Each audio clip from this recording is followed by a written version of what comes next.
Negara harus berani karena negara punya kekuasaan begitu besar. Negara tidak boleh takut terhadap siapapun ketika bertindak untuk kepentingan rakyat banyak.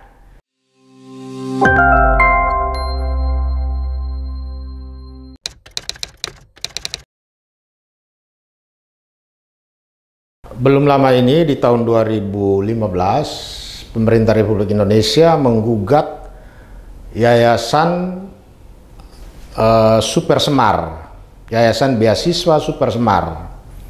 Yayasan Beasiswa Super Semar ini merupakan salah satu yayasan yang didirikan oleh Presiden Soeharto pada tahun sekitar 70-an yang bertujuan untuk memberikan beasiswa kepada putra-putri terbaik Indonesia yang tidak mampu membiayai sekolahnya, sehingga dibiayai oleh Yayasan Super Semar ini. Nah, yayasan ini digugat oleh pemerintah Indonesia pada tahun 2015 karena terdapat penyalahgunaan wewenang, penyalahgunaan keuangan yang dilakukan oleh Presiden Soeharto ketika masih berkuasa. Kemudian yayasan ini diteruskan pengelolaannya oleh putra-putri Presiden Soeharto. Gugatan tahun 2015 itu dimenangkan oleh pemerintah, di mana pemerintah dalam putusan itu dinyatakan bahwa Yayasan Super Semar harus mengembalikan uang sekitar 300 sekian miliar, ya 300 sekian juta US dollar, dan juga berapa ratus miliar itu harus dikembalikan kepada pemerintah. Itu gugatan terhadap Yayasan Super Semar. Nah, kemarin kita mendengar bahwa pemerintah berhasil mengambil alih tanpa perkara, tanpa menggunakan upaya hukum. Pemerintah Indonesia berhasil mengambil alih Yayasan Taman Mini Indonesia Indah. Ya, Taman Mini Indonesia Indah ini dikelola oleh Yayasan Harapan Kita kalau saya tidak salah. Berhasil diambil alih. Dengan demikian, dari sekian banyak yayasan itu, sudah 2 yayasan yang berhasil dimenangkan atau diambil alih oleh pemerintah Indonesia. Dan buat kita ini suatu prestasi yang cukup mengejutkan yang dilakukan oleh pemerintahan Presiden Jokowi, karena kita punya 5 presiden sebelumnya mengabaikan kewajiban terhadap usaha untuk menuntut pertanggunganjawab hukum terhadap kroni-kroni Orde Baru.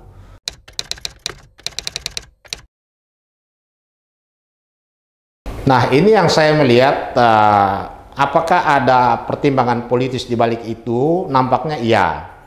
Ya, karena TAP MPR dan Undang-Undang Pemberantasan Tindak Pidana Korupsi sebagai buah dari tuntutan reformasi itu kan sudah ada, sudah disiapkan. Kenapa dalam perjalanan itu hanya Presiden Gus Dur berhasil menjadikan Soeharto sebagai terdakwa, ya, pada masa awalnya itu Presiden B.J. Habibie, kemudian di awal Presiden Gus Dur sempat persidangan itu berjalan, lalu selesailah Pak Harto karena sakit permanen. Tapi mulai dari Presiden Megawati sampai dengan SBY tidak terjadi. Nah, ini yang kita melihat ada semacam keengganan atau pertimbangan politis tertentu sehingga kewajiban negara menuntut pertanggungjawaban secara pidana terhadap semua kroni Orde Baru dikesampingkan. Nah, sekarang ini Presiden Jokowi sudah mendahulukan kerugian negara dulu diselesaikan. Nah, kita berharap, bahkan kita nuntut proses pidananya pun segera harus dilakukan, bahwa nanti kemudian hakim memutus bebas karena lemah pembuktian atau bagaimana itu soal nanti, tapi prosesnya harus dilakukan. Karena penyalahgunaan wewenang yang membuat negara rugi itu sudah ada bukti, yaitu putusan dalam gugatan perdata terhadap Yayasan Super Semar, di mana hakim menyatakan bahwa Yayasan Super Semar telah melakukan perbuatan melawan hukum dan menghukum Yayasan Super Semar untuk membayar kerugian itu sekian ratus miliar bahkan triliunan. Nah, ini yang menjadi bukti dan menjadi pintu masuk untuk pemerintah, dalam hal ini KPK atau Kejaksaan Agung atau Polri, membuka penyelidikan dan penyidikan tindak pidana korupsi. Gitu. Karena penyalahgunaannya sudah terbukti, kerugian negara sudah terbukti. Karena kita punya TAP MPR tahun 1998 nomor 11, itu antara lain mengamanatkan supaya pemerintah melakukan pemberantasan korupsi termasuk terhadap kroni-kroni mantan Presiden Soeharto dan keluarganya. Tetapi sejak TAP MPR itu ditetapkan, tidak ada satupun presiden setelah reformasi itu melakukan upaya-upaya ke arah situ, ke arah pengembalian kekayaan negara yang dikuasai melalui yayasan-yayasan ini. Baru di era Presiden Jokowi sudah ada 2 yayasan yang berhasil diambil alih, yang satu melalui gugatan, satu belum. Tetapi gugatan saja menurut kita tidak cukup. Kenapa? Karena ada penyalahgunaan wewenang. Penyalahgunaan wewenang ini, instrumen hukumnya itu adalah tindak pidana korupsi. Harusnya Undang-Undang Pemberantasan Tindak Pidana Korupsi pun harus diterapkan ketika upaya hukum dilakukan oleh pemerintah terhadap mantan Presiden Soeharto dan kroni-kroninya. Sehingga ini akan kita kejar. Kenapa hanya dikejar upaya perdata sementara korupsinya tidak? Padahal amanat TAP MPR itu jelas, pemberantasan korupsi harus dilakukan secara tegas ya terhadap siapapun tanpa pandang bulu, termasuk terhadap mantan Presiden Soeharto.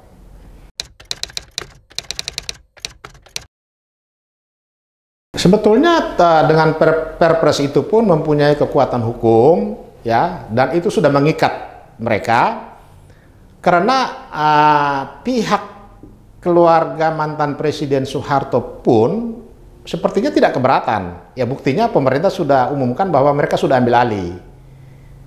Jadi penyerahan ini dilakukan bisa saja berdasarkan kesepakatan bersama. Apakah ini dengan kesepakatan bersama ini sudah tuntas, ya kita bersyukur. Tetapi kalau misalnya kesepakatan bersama ini kemudian diingkari, tentu pemerintah bisa mengambil sikap tegas, yaitu upaya hukum. Upaya hukum itu bisa 2, gugatan perdata dan proses tindak pidana korupsi. Karena ini kan aset negara, keuangan negara yang dikelola oleh yayasan ini.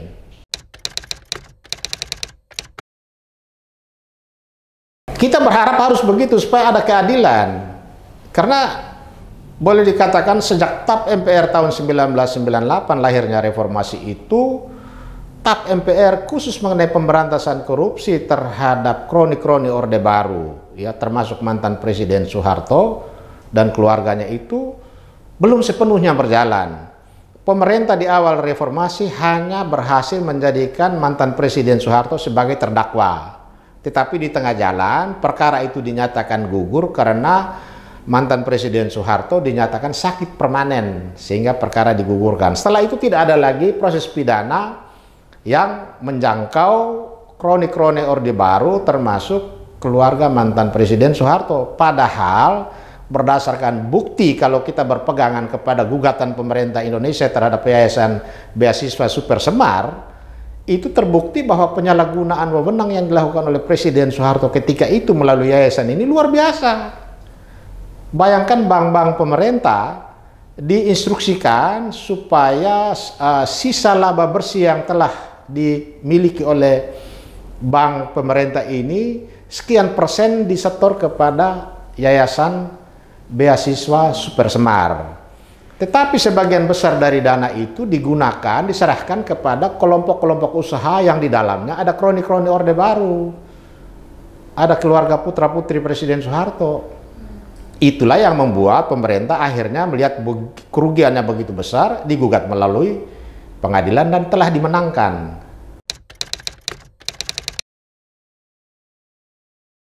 Negara harus berani karena negara punya kekuasaan begitu besar. Negara tidak boleh takut terhadap siapapun ketika bertindak untuk kepentingan rakyat banyak. Jadi disinilah bedanya Presiden Jokowi dengan presiden-presiden sebelumnya. Jokowi berani mengambil langkah yang mungkin dipandang sebagian besar orang sebagai tidak populer. Tetapi ini langkah ini diambil karena demi kepentingan menyelamatkan uang negara yang selama ini diselewengkan. Kita berharap dan kita meyakini semua yayasan yang dikelola dan dibentuk oleh Presiden Soeharto ketika berkuasa berpotensi terjadi penyalahgunaan wewenang. Dengan melihat pembentukan Yayasan Super Semar, kemudian modus pola bagaimana semua institusi pemerintah, dalam hal ini bank-bank pemerintah, lembaga-lembaga keuangan itu diwajibkan menyetor kepada yayasan itu, kemudian uangnya tidak digunakan untuk kepentingan rakyat secara keseluruhan. Ini menunjukkan bahwa pengelolaan yayasan-yayasan yang dibentuk ketika Presiden Soeharto berkuasa patut diduga terjadi penyimpangan-penyimpangan yang sangat merugikan negara dan rakyat Indonesia. Sehingga terhadap sekian banyak yayasan yang belum disentuh secara hukum seperti Yayasan Darmais, ya, Yayasan Dana Abadi, ya, dan beberapa yayasan lagi itu pemerintah harus sekarang ini memprioritaskan untuk penyelamatannya. Jika kita melihat dari putusan Yayasan Super Semar itu saja nilainya fantastik, ya, sudah triliunan. Belum lagi Taman Mini yang diselamatkan ini pun nilainya triliunan.